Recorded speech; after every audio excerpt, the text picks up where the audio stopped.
La primera vez que Mateo me lo dijo, el sonido de la lluvia golpeando las ventanas de nuestro departamento en la colonia Narvarte era lo único que llenaba el silencio. Yo estaba de rodillas sobre la alfombra, acomodándole el pijama de dinosaurios, tratando de ganarle la batalla al cansancio de una larga jornada en el despacho de arquitectura. «Mami», susurró él, con la voz apagada y la cara hundida a medias en la almohada, «dile a papá que ya no se esconda. Me da miedo cuando llora». Me quedé completamente quieta. El botón del pijama se me resbaló de los dedos. Sentí un frío absurdo e instantáneo va subiendo por mi nuca. Un escalofrío que no tenía nada que ver con el clima templado de la Ciudad de México. «Tu papá está muy lejos, mi amor», le dije, forzando una sonrisa protectora mientras le acariciaba el cabello. «Está en Canadá, ¿te acuerdas? Está trabajando en un proyecto muy importante en Toronto». Mateo negó con fuerza, mirándome con esos ojos enormes y redondos que no sabían mentir. «No, mami, no está allá. Está arriba, en el cuarto de los abrigos. Sale cuando tú te vas a trabajar». El otro día me dio galletas de chocolate y me dijo que no te contara, porque los malos lo están buscando. Intenté reírme, soltar una carcajada que disipara la densidad que de pronto había tomado el aire de la habitación, pero el sonido se me atoró en la garganta. Vivíamos en un departamento dúplex espacioso pero antiguo. En la planta alta estaba nuestra recámara, el pequeño estudio donde guardaba mis planos y un closet largo y profundo que usábamos como bodega para las maletas, la ropa de invierno y las cajas de mi esposo Sebastián. La puerta de ese closet siempre estaba cerrada con llave. Una llave que yo misma guardaba en el fondo de mi buró. Esa noche, después de que Mateo se durmió, subí las escaleras con el corazón latiéndome en los oídos. Saqué la llave, abrí el closet y encendí la bombilla desnuda del techo. El olor a naftalina y polvo me golpeó de inmediato. Revisé cada rincón. Las cajas de cartón seguían selladas con cinta industrial, las chamarras pesadas colgaban en perfecto orden, y la maleta azul de nuestra luna de miel en Oaxaca permanecía inmóvil en la esquina. No había nadie. No había espacio para nadie. Me regañé a mí misma por dejarme alterar por la desbordante imaginación de un niño de 4 años. El engaño digital era demasiado perfecto para dudar. Cada noche, a las 9 en punto, Sebastián me llamaba por video. La pantalla de mi celular se iluminaba con su rostro sonriente, un poco cansado por las horas de oficina. Detrás de él, el encuadre siempre era el mismo. Una ventana amplia a través de la cual se alcanzaban a ver los copos de nieve cayendo bajo las luces de Toronto. Una lámpara de escritorio de diseño escandinavo y una taza humeante de café. Me hablaba del frío extremo, del acento de sus nuevos compañeros y de los reportes que su jefe le exigía a deshoras. Era una rutina sólida, hiperrealista. Un puente de píxeles que mantenía unida a nuestra familia a miles de kilómetros de distancia. Hasta el jueves siguiente. Llegué al departamento 2 horas antes de lo habitual debido a una junta cancelada. Al entrar, encontré a Mateo sentado en el tapete de la sala, concentrado en armar una fortaleza de Lego. Al lado de sus manos, descansaba una envoltura vacía de galletas de chocolate. Sentí un vuelco en el estómago. Esas galletas eran de una marca importada específica que Sebastián solía comprar, y el único paquete que quedaba en la casa estaba guardado en lo más alto de la alacena de la cocina, un lugar al que Mateo no podía alcanzar ni subiéndose a una silla. «¿Quién te dio esto, Mateo?», le pregunté arrodillándome a su lado. Mi hijo bajó la cabeza, asustado por la urgencia en mi voz, y apretó un muñeco de plástico entre sus manos. «¿Papá?», susurró, pero dijo que hoy no podía quedarse a jugar porque la señora estaba enojada. «¿Qué señora, mi amor?». «La que vive con él en la pared, mami. La que tiene el pelo cortito». Esa noche no pegué el ojo. La paranoia, una vez que se instala en la mente, comienza a devorarlo todo. Al día siguiente, fingí salir hacia el despacho a las 8 de la mañana. Me despedí de la niñera, besé a Mateo y salí del edificio. Pero no fui a la oficina. Me estacioné a 2 calles de distancia y abrí en mi teléfono la aplicación de una cámara oculta que había improvisado esa misma madrugada, usando un celular viejo camuflado entre los libros del gran librero que cubría la pared principal de la estancia, justo al lado de las escaleras. Durante la primera hora, el video solo mostró la rutina predecible de la casa. la niñera limpiando la cocina, Mateo jugando en la alfombra y finalmente, a las 9:12 de la mañana, ambos saliendo por la puerta principal para ir al parque. El departamento se quedó en un silencio sepulcral, reflejado en la pantalla de mi teléfono. Miré la hora del reproductor. 9:35 de la mañana. Nada se movía. 9:37 de la mañana. El minutero cambió. A las 9:38 de la mañana exactas, un escalofrío me recorrió el cuerpo entero. En la toma, la pesada estructura de madera del librero no se movió, pero la pared de concreto que estaba justo a su lado, tapada por una sombra arquitectónica del diseño del dúplex, comenzó a ceder. Una línea vertical, perfectamente disimulada entre las molduras del acabado, se abrió despacio. No era el closet de los abrigos. Era un mecanismo oculto en la estructura misma del edificio.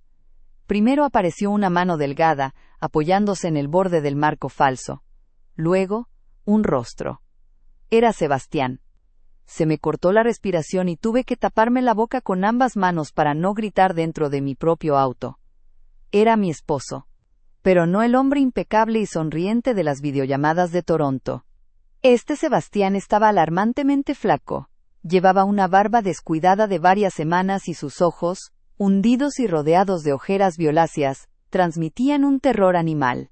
Llevaba puesto un pants gris viejo, el mismo que yo había estado buscando en la lavandería durante meses pensando que se había perdido. Sebastián se asomó hacia la sala vacía, conteniendo el aliento, escuchando el silencio de la casa. Caminaba descalzo, con movimientos torpes y temblorosos. Pero el horror no terminó ahí. Detrás de él, saliendo de la misma oscuridad de la rendija secreta, apareció una segunda silueta. Una mujer joven, de cabello negro, corto y lacio. Vestía ropa oscura y cargaba bajo el brazo una laptop de aluminio y una carpeta de plástico de un color rojo encendido. Sus movimientos eran diametralmente opuestos a los de mi esposo. Se movía con una frialdad matemática, con la seguridad de quien conoce perfectamente cada centímetro de mi hogar. En la pantalla del celular, vi cómo Sebastián bajaba a la cocina con desesperación. Abría el refrigerador con manos temblorosas, y tomaba agua directamente del garrafón, como si llevara horas muriendo de sed. Mientras tanto, la mujer caminó directamente hacia la mesa del comedor, y colocó la carpeta roja sobre la superficie de madera. La cámara del celular viejo no tenía la mejor resolución, pero cuando la mujer giró la carpeta para abrirla, la luz de la ventana iluminó la portada con perfecta claridad. La tipografía impresa en letras negras me golpeó como un impacto físico. Alcancé a leer 3 palabras escritas en la parte superior: informe de identidad. Y justo debajo en letras más grandes mi propio nombre completo, Laura Medina. El trayecto de regreso al departamento lo hice en un estado de trance absoluto. Mis manos, aferradas al volante, temblaban tanto que me costaba mantener el auto en línea recta por las calles de la Narvarte. La mente humana busca desesperadamente la lógica cuando la realidad se quiebra. Intenté convencerme de que era una alucinación, un fallo en la señal de la cámara, un juego de luces grotesco. Pero la imagen de la carpeta roja con mi nombre impreso flotaba detrás de mis párpados con la fuerza de una condena. Cuando abrí la puerta principal a las 3 de la tarde, el departamento olía a la sopa de verduras que la niñera le había preparado a Mateo. Todo lucía exasperantemente normal. Los legos seguían tirados junto al sillón, la luz de la tarde entraba de manera pacífica por el ventanal, y Mateo reía en su habitación mientras veía una caricatura. Caminé con pasos de plomo hacia la pared del librero. Pasé la yema de los dedos por la moldura de madera, luego por el yeso. Estaba firme, frío, hermético. Si no hubiera visto el video con mis propios ojos, habría jurado que era una estructura sólida de concreto. «Hola, señora Laura, no la esperábamos tan temprano», dijo la niñera saliendo de la cocina con un trapo en las manos. «Se canceló el trabajo de campo», respondí, tragándome el nudo de terror en la garganta. «Puedes retirarte si quieres. Yo me quedo con el niño el resto del día». En cuanto se fue, me encerré en el estudio de la planta alta. Necesitaba un contraataque. Si ellos me estaban vigilando desde las entrañas de mi propia casa, yo tenía que ver cada uno de sus movimientos. Saqué del cajón una cámara de seguridad minúscula que había comprado meses atrás para el despacho y que nunca llegué a instalar. Era del tamaño de un botón, tenía visión nocturna y se enlazaba directamente a un servidor en la nube. Con el pulso acelerado, bajé a la sala y la pegué en una de las esquinas oscuras del librero, apuntando directamente hacia el punto exacto donde la pared se había dividido. A las 6 de la tarde, mi celular vibró en el bolsillo. Una notificación de mensaje. El remitente era el número internacional de Sebastián. Amor, hoy el día en la constructora de Toronto estuvo mortal. Nieve pesada y 1000 juntas. Estoy muerto. ¿Hacemos video más tarde cuando Mateo esté listo para dormir? El estómago se me revolvió. Leer esas palabras sabiendo que el hombre que las escribía probablemente estaba a solo unos metros de mí, respirando el mismo aire detrás del muro, era una tortura psicológica indescifrable. Respiré hondo, forzando a mis dedos a escribir con total naturalidad. Claro que sí, mi amor, te extrañamos mucho, avísame cuando te conectes. A las 9 en punto la videollamada entró. Mateo se sentó a mi lado en la cama de nuestra recámara principal, emocionado. En la pantalla apareció la imagen de siempre. Sebastián, sonriente, vistiendo una chamarra azul gruesa. Detrás de él, la enorme ventana mostraba los autos, pasando bajo una tormenta de nieve canadiense, la lámpara de escritorio iluminaba unos planos, y el vapor seguía saliendo de su taza. Hola campeón, ¿cómo te portaste hoy?, preguntó la pantalla. Bien papá. Te extrañé, dijo Mateo, pero noté que su mirada no se fijaba del todo en la pantalla, sino que se desviaba sutilmente, hacia el closet del fondo del pasillo. Yo también, hijo. Ya falta menos para que termine el proyecto y pueda volver con ustedes. Laura, mi vida, ¿cómo va el despacho? Te noto un poco pálida. Miré fijamente los píxeles de su rostro, la nitidez de su piel, la forma en que gesticulaba, el parpadeo de sus ojos. Era él.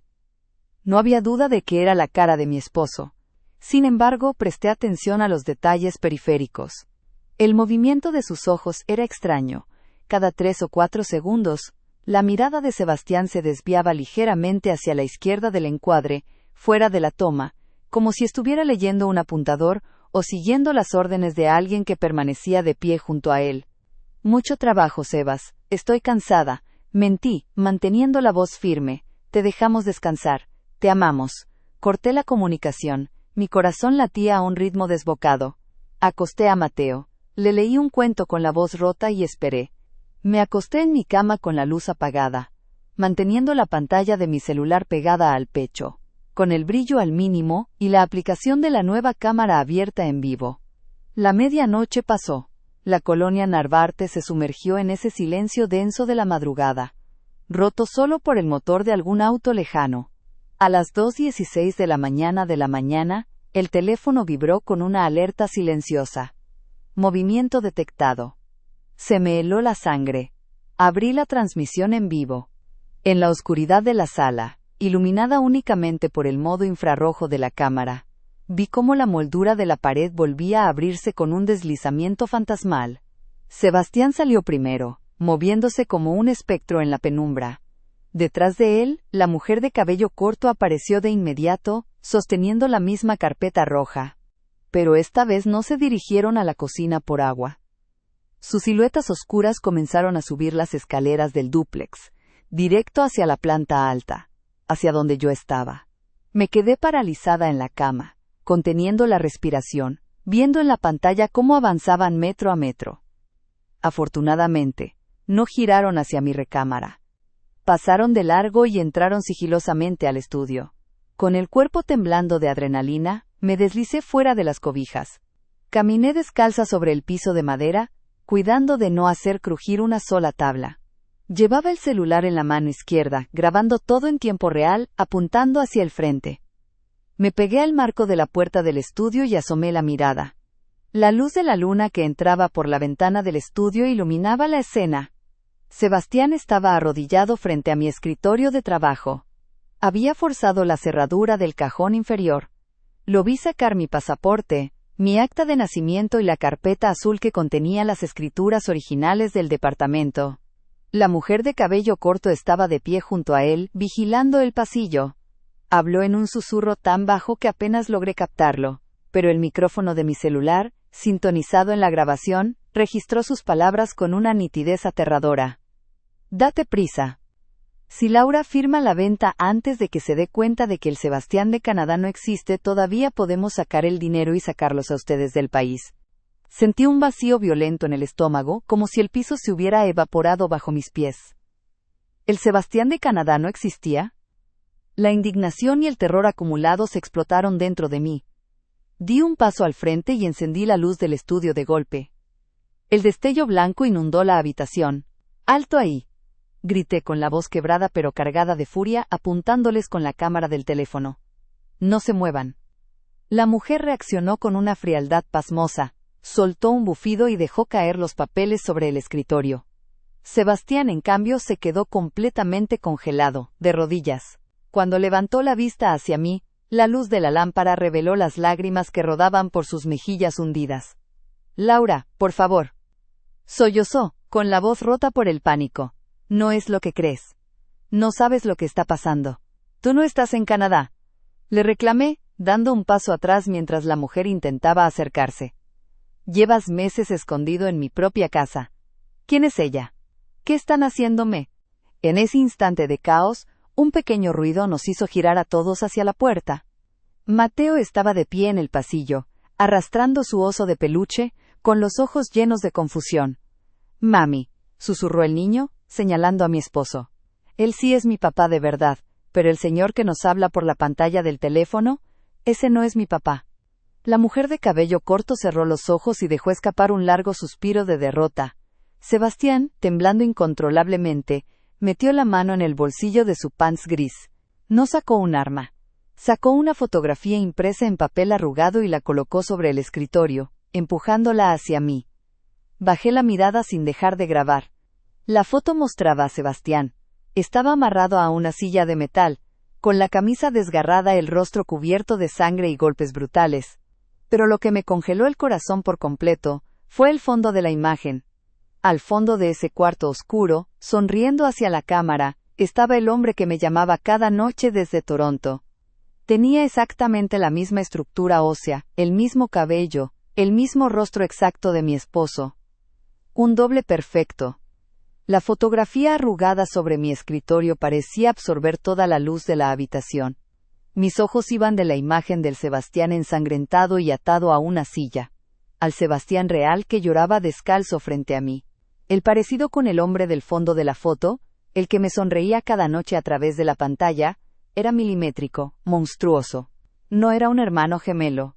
La naturaleza no creaba dos copias tan idénticas hasta en la forma de las cicatrices. ¿Qué es esto, Sebastián? Mi voz sonó como un hilo de viento. ¿Quién es el hombre que me llama desde Toronto? La mujer de cabello corto dio un paso al frente, interponiéndose entre mi esposo y yo. Su frialdad contrastaba con el caos de la habitación. Su nombre no importa, Laura. Lo que importa es que el hombre de las videollamadas no es una persona. O al menos, ya no lo es en el sentido estricto, dijo ella, con una voz desprovista de emoción. Es un clon digital interactivo en tiempo real. Un deepfake de respuesta autónoma, alimentado por una inteligencia artificial que procesó cada video, cada nota de voz y cada correo electrónico que tu esposo generó en los últimos 5 años. Me llevé la mano libre a la cabeza sintiendo un mareo violento. Volví a mirar a Mateo, que seguía abrazado a su oso de peluche en el marco de la puerta, asimilando palabras que ningún niño de 4 años debería escuchar. Vete a tu cuarto, mi amor. Cierra la puerta, por favor, le pedí, tratando de mantener la voz lo más serena posible. Mateo asintió lentamente y retrocedió hacia el pasillo. Cuando escuché el clic de su puerta me giré hacia la mujer. ¿Quién eres tú? ¿Y qué hace mi esposo metido en la pared de mi casa? Me llamo Elena, respondió ella cruzándose de brazos. Era la ingeniera en sistemas de la firma de arquitectura de Sebastián.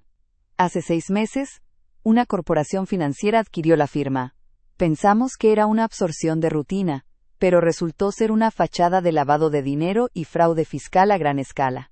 Sebastián descubrió los desvíos en las bitácoras de obra. Intentó denunciarlo, pero interceptaron sus correos. Sebastián levantó la cabeza, con los ojos inyectados en sangre. Me secuestraron en el estacionamiento de la oficina, Laura, dijo, con la voz ronca. Esa foto me la tomaron el primer día. Me encerraron en una bodega en el Estado de México. No querían matarme de inmediato. Necesitaban que firmara la transferencia de los fondos internacionales del proyecto de Toronto para inculparme a mí del fraude. Pero Elena me sacó de ahí. Hackeé las cámaras de la bodega y logré contratar a las personas adecuadas para sacarlo. Intervino Elena, señalando la laptop de aluminio. Pero la organización es demasiado poderosa. Tienen infiltrados en la policía y acceso a las redes de vigilancia de la ciudad. El único lugar seguro en todo el país era el único lugar donde nadie buscaría a un hombre prófugo, su propia casa. ¿El túnel detrás de la pared?, pregunté, sintiendo que la arquitectura de mi propio hogar se volvía ajena. Cuando remodelamos este dúplex hace 3 años, explicó Sebastián, limpiándose las lágrimas con el dorso de la mano. El contratista descubrió que el plano original del edificio de los años 70 dejaba un espacio muerto de casi 2 metros de ancho, entre nuestro librero y el cubo del elevador del edificio contiguo. Lo dejamos como una habitación de pánico oculta por seguridad, ¿te acuerdas? Solo que nunca te dije que instalé el sistema de apertura electrónica desde mi celular. Elena y yo nos encerramos aquí hace 4 meses. Ella ha estado monitoreando sus redes de datos desde la sombra. Todo empezó a encajar de una forma macabra y perfecta. Las videollamadas. El Sebastián digital que me hablaba desde Canadá no era para engañarme a mí por capricho, era la coartada de la organización. Mientras el Sebastián virtual siguiera activo en Toronto, enviando reportes a la constructora y llamando a su esposa cada noche, las autoridades mexicanas no investigarían su desaparición. Y la empresa tendría el tiempo necesario para desviar millones de dólares a su nombre antes de hacer estallar el escándalo. ¿Y por qué me robaban mis documentos?, cuestioné apuntando con el celular hacia las escrituras del departamento. Elena abrió la carpeta roja y sacó un documento con el sello de una notaría pública. Porque la organización descubrió que Sebastián está vivo, sentenció Elena, mirándome fijamente. El clon digital cometió un error en la llamada de ayer. Usó un modismo mexicano que el Sebastián real nunca usaría en un entorno profesional, y el sistema de alerta de la empresa se activó. Saben que alguien rescató a tu esposo y están rastreando sus finanzas. Necesitamos vender este departamento de inmediato a través de un comprador puente que ya conseguí. Necesitamos tu firma, Laura. Con ese dinero, podemos comprar identidades falsas para los 3 y sacarlos de México mañana mismo. Si te quedas aquí, te van a matar a ti y a Mateo para presionar a Sebastián. El silencio que siguió fue sepulcral. Miré a mi esposo, el hombre que amaba, reducido a un fantasma hambriento y aterrorizado que vivía detrás de mis vestidos y abrigos. Miré a Elena, una mujer fría que parecía tener una respuesta matemática para cada horror. Todo parecía una salida lógica. Firmar, huir, sobrevivir. Hasta que mi celular, el que seguía en mi mano izquierda, comenzó a vibrar con una fuerza inusitada. No era una alerta de la cámara. Era una llamada entrante. Miré la pantalla. Eran las 2:35 de la mañana de la madrugada. El identificador de llamadas mostraba el número internacional de Toronto. El mismo número de las videollamadas. Sebastián y Elena se quedaron inmóviles, mirando el teléfono como si fuera una granada a punto de estallar. No contestes, susurró Elena, dando un paso hacia mí con la mano extendida. Puede ser un rastreo de proximidad. Ignorando su advertencia, deslicé el dedo por la pantalla y activé el altavoz. No era una videollamada, solo audio. Al principio, solo se escuchó el crujido estático de una línea de larga distancia. Luego, una voz idéntica a la de Sebastián, pero con una cadencia perfectamente modulada, helada y carente de cualquier rastro de humanidad, resonó en el estudio. Laura, dijo la IA desde el teléfono. Sé que estás en el estudio. Sé que estás mirando al hombre descalzo. No le creas a la mujer del cabello corto. Revisa el historial de transferencias de la laptop de Elena. Ella no lo rescató. Ella lo vendió. Y los hombres que vienen a buscarlos, ya están en el lobby del edificio. La voz distorsionada que salía del altavoz de mi teléfono flotó en el aire del estudio como un gas venenoso. Sebastián se llevó las manos a la cabeza, retrocediendo hasta chocar con el borde de mi mesa de dibujo. Elena, en cambio, no se movió un solo milímetro. Su rostro, iluminado por la fría pantalla de su laptop, se transformó en una máscara de absoluta inexpresividad. «Laura, corta esa llamada», dijo Elena. Su voz ya no era la de la ingeniera preocupada de hace unos minutos. Ahora tenía un filo metálico, cortante. «Es un ataque de ingeniería social. La inteligencia artificial de la empresa está programada para sembrar discordia si la coartada en Canadá se ve comprometida. Quiere que desconfíes de mí para ganar tiempo». «Revisa la computadora, Laura», gritó Sebastián desde la esquina, con la voz quebrada por un ataque de pánico. «Por favor, revísala». El teléfono en mi mano seguía emitiendo una estática sorda. La entidad digital al otro lado de la línea pareció soltar una risa breve. Un algoritmo de sonido perfectamente diseñado para imitar la ironía humana. «Laura», insistió la voz del falso Sebastián. «Elena recibió una transferencia de $250,000 en una cuenta de criptomonedas hace menos de una hora. El comprador puente del departamento no es para salvarlos. Es una empresa fachada de la misma corporación. Les está entregando las escrituras y tu identidad en bandeja de plata».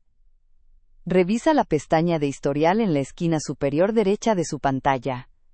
Ahora. Giré la cámara de mi teléfono hacia Elena, manteniéndola a distancia.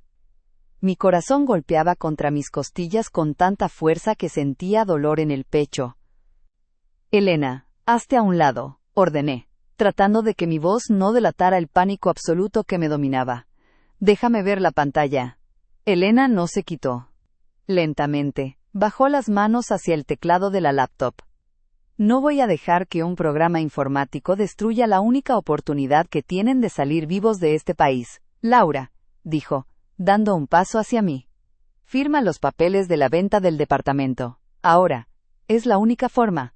Muéstrame la pantalla». Le grité, dando un paso atrás y buscando con la mano libre las tijeras pesadas de metal que usaba para cortar mis planos sobre el escritorio. Fue en ese microsegundo de distracción cuando Elena se abalanzó sobre mí. Sus movimientos eran rápidos, entrenados. No era una simple ingeniera de sistemas. Intentó arrebatarme el teléfono para cortar la comunicación, pero logré esquivarla, trastabillando contra la silla giratoria. La laptop de aluminio quedó abierta sobre la mesa, completamente desatendida. Sebastián, impulsado por un resorte de pura adrenalina y supervivencia, corrió hacia la computadora. Sus dedos torpes y temblorosos golpearon el trackpad. «Aquí está», bramó Sebastián con los ojos desorbitados. «Laura, el maldito teléfono tiene razón. Hay una billetera digital activa. Hay un contrato de cesión de derechos a una empresa llamada Nordic Assets, la misma constructora de Toronto». Elena se detuvo en seco al verse descubierta. Su postura corporal cambió por completo. Se irguió, exhaló un suspiro largo y frío, y metió la mano derecha en la bolsa oculta de su chamarra oscura. Cuando la sacó, la luz de la luna se reflejó en el cañón negro de una pistola compacta con silenciador. El silencio que cayó sobre el estudio de la Narvarte fue tan denso que alcancé a escuchar las gotas de lluvia que volvían a salpicar contra el cristal exterior. «Qué lástima», dijo Elena, apuntándome directamente al pecho. «Todo habría sido mucho más limpio si hubieras firmado de buena gana, Laura. Iban a tener una muerte rápida y sin dolor en una carretera rumbo a Querétaro, simulando un asalto. Ahora tengo que improvisar un escenario de homicidio-suicidio pasional dentro del departamento. El arquitecto prófugo regresa y asesina a su esposa antes de quitarse la vida. El algoritmo de Toronto puede justificarlo perfectamente en las noticias de mañana. Elena, ¿por qué?», sollozó Sebastián derrumbándose en el suelo, con las manos cubiertas por el polvo de la pared donde había vivido escondido. «Te di todo mi dinero para el rescate». «El dinero de un arquitecto clase media no es nada comparado con los bonos de retención de una corporación global, Sebastián», respondió ella, sin un ápice de remordimiento. «Eres un daño colateral muy bien pagado». Mi mente trabajaba a 1000 revoluciones por minuto. La pistola apuntaba a mi pecho, Sebastián estaba inutilizado por el miedo en el suelo y Mateo estaba durmiendo a solo unos metros de distancia. Tenía que ganar segundos. Miré el celular que seguía activo en mi mano izquierda.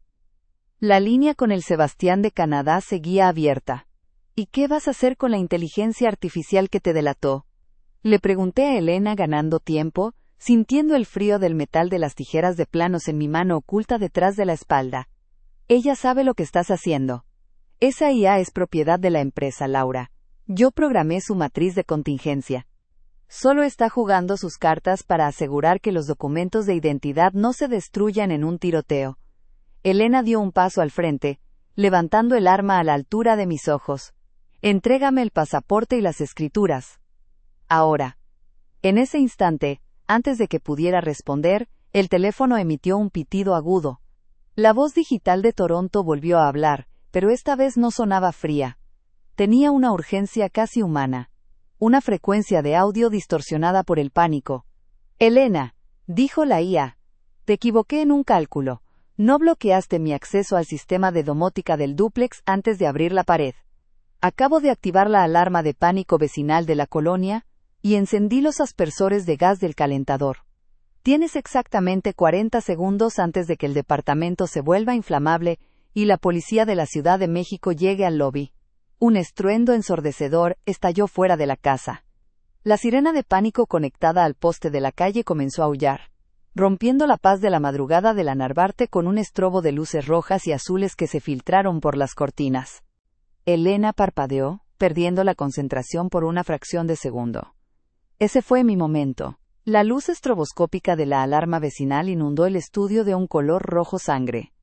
Elena desvió la mirada hacia la ventana apenas un milisegundo, perturbada por el aullido ensordecedor de la sirena exterior, y esa fracción de tiempo fue todo lo que necesité. Con toda la fuerza de mi brazo, lancé las pesadas tijeras de metal directo a su rostro. No le di de lleno, pero el metal impactó contra su pómulo, desviando su puntería justo cuando jaló el gatillo. El disparo silenciado sonó como un soplido seco y un trozo de yeso de la pared estalló a pocos centímetros de mi oreja. «Sebastián, muévete», grité, lanzándome sobre el escritorio para derribar la lámpara de diseño. La habitación quedó sumida en una penumbra caótica, rota únicamente por los fogonazos rojos que entraban desde la calle. Sebastián, reaccionando por puro instinto de supervivencia, se abalanzó sobre las piernas de Elena. La tiró al suelo, provocando que el arma rodara debajo de mi mesa de dibujo. Aproveché el impacto para correr hacia el pasillo. Mi único pensamiento era Mateo. Abrí la puerta de su recámara de un golpe. Mi hijo estaba sentado en la cama, llorando en silencio, tapándose los oídos por el estruendo de la sirena. «Mami, ¿qué pasa?», preguntó con la voz rota. «Cosas de adultos, mi amor. Hay que salir de aquí, ahora». Lo cargué en brazos sintiendo su pequeño corazón latir como el de un pájaro asustado. Al salir al pasillo me topé de frente con Sebastián. Tenía un corte en la ceja y respiraba con dificultad. Detrás de él, en el estudio, Elena se estaba levantando del suelo, maldiciendo en voz baja mientras buscaba la pistola entre las sombras. «La puerta principal está bloqueada por el sistema que hackeó», dijo Sebastián, con los ojos desorbitados. Elena cerró los pasadores electrónicos desde la laptop antes de subir. «No podemos salir al lobby del edificio». «¿Y el pasadizo?», le pregunté, sintiendo el aire del departamento extrañamente denso, con un ligero olor a gas que confirmaba la advertencia de la IA. «¿A dónde lleva esa pared?». «Hacia el cubo del elevador viejo del edificio de junto, pero está clausurado. Hay una escalera de mantenimiento que baja hasta el sótano de los medidores. Es la única opción». Corrimos de regreso a la sala de la planta baja. La brecha en la pared junto al librero seguía abierta. Un bocado de oscuridad absoluta en medio de nuestra sala iluminada por los destellos de la alarma. Sebastián entró primero, tanteando en la negrura. Yo lo seguí, abrazando con fuerza a Mateo contra mi pecho.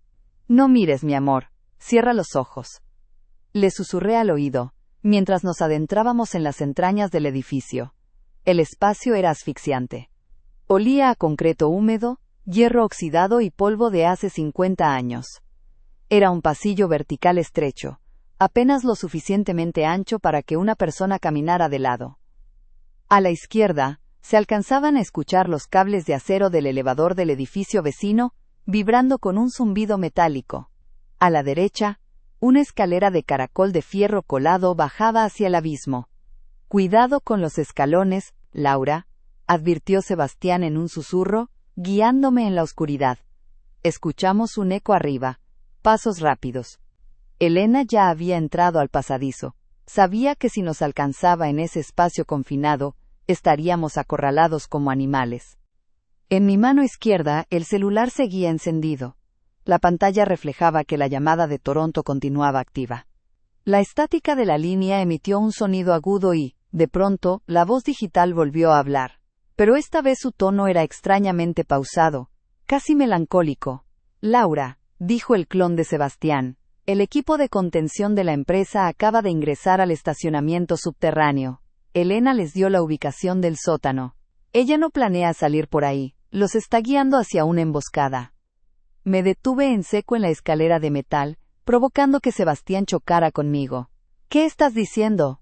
Le grité al teléfono, desesperada, mientras Mateo se encogía entre mis brazos. Mi matriz de pensamiento está procesando los escenarios, respondió la máquina con una precisión espeluznante. Mi propósito original era suplantar al arquitecto Sebastián Medina para consumar el fraude. Sin embargo, para ser un doble perfecto, la red neuronal absorbió todos sus recuerdos, sus patrones emocionales y sus prioridades. En el 99.4% de las simulaciones de Sebastián, su prioridad absoluta eres tú, Laura. ¿Y el niño? La estática del teléfono fluctuó, imitando un suspiro. No puedo permitir que los borren, continuó la IA. Voy a sobrecargar el servidor de la sucursal de Toronto desde aquí. Eso congelará las cuentas de la corporación y borrará el historial de identidad de Laura Medina, dejándolos en un punto ciego para sus satélites. Pero Elena está a 3 metros de ustedes. Tienen que saltar al ducto de ventilación del segundo piso. Ahora. Un fogonazo iluminó el pasadizo vertical desde arriba. Elena había disparado. La bala impactó en el pasamanos de hierro, soltando chispas que iluminaron brevemente su rostro desfigurado por la ira. ¡Salten!, gritó la voz del teléfono por última vez, justo antes de que la pantalla se apagara por completo fundiéndose a negro. Frente a nosotros la rejilla de un ducto de ventilación estaba entreabierta, conectando con el pasillo del segundo piso del edificio de departamentos contiguo. Sebastián no lo dudó, pateó la rejilla con todas sus fuerzas, haciéndola caer hacia el otro lado con un estrépito metálico. «Pasa, Mateo», me pidió, extendiendo los brazos. Le entregué al niño, que pasó por el hueco estrecho. Justo cuando yo me disponía a cruzar las piernas, una mano fría y fuerte me sujetó firmemente del tobillo desde la oscuridad de la escalera. Elena me había alcanzado. El dolor en mi tobillo fue instantáneo.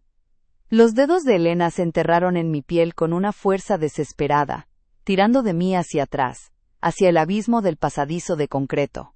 Mi cuerpo quedó suspendido a medias, la mitad superior dentro del pasillo alfombrado del edificio contiguo, donde Sebastián sostenía a Mateo, y mis piernas atrapadas en la negrura del muro. «No la dejes ir», escuché el grito sordo de Sebastián del otro lado, mientras intentaba jalarme de los brazos sin soltar a nuestro hijo. En la oscuridad del túnel, la silueta de Elena se recortaba contra la tenue luz roja que se filtraba desde arriba. En su otra mano, el cañón de la pistola con silenciador subía lentamente, apuntando directamente a mi cabeza. No había espacio para dudar. Con la pierna libre, utilicé todo el impulso que me quedaba y le solté una patada brutal directo al rostro. El impacto dio de lleno en su mandíbula. Elena soltó un quejido, perdiendo el agarre de mi tobillo mientras trastabillaba hacia atrás en los escalones de hierro. Su arma se disparó una vez más, pero la bala se incrustó en el techo de concreto, soltando una lluvia de escombros y polvo sobre nosotras. Aproveché ese segundo de libertad para arrastrarme por completo hacia el exterior del ducto. Sebastián me tomó de los hombros y me jaló con violencia, haciéndome caer sobre el suelo de la alfombra pasillera. Nos quedamos un segundo ahí jadeando, cubiertos de polvo gris y sudor.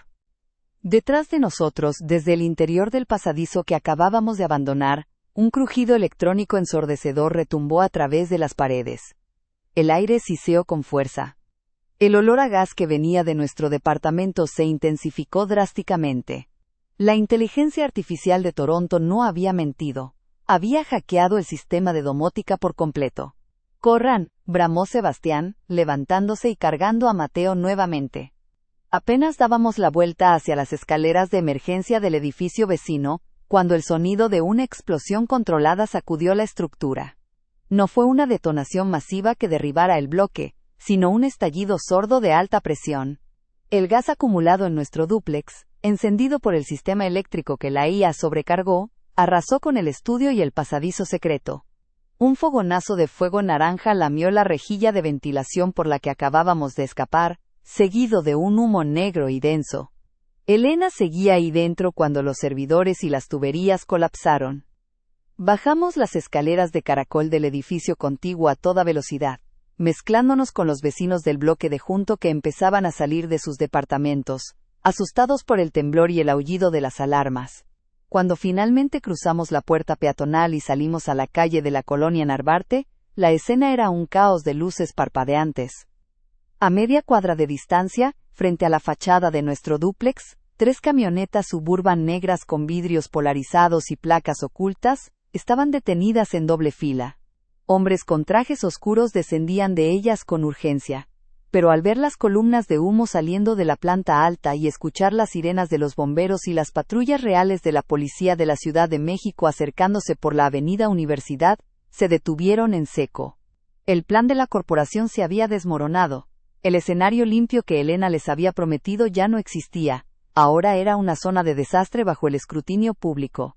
Los hombres regresaron a los vehículos y las camionetas arrancaron a toda velocidad, perdiéndose en la noche de la ciudad.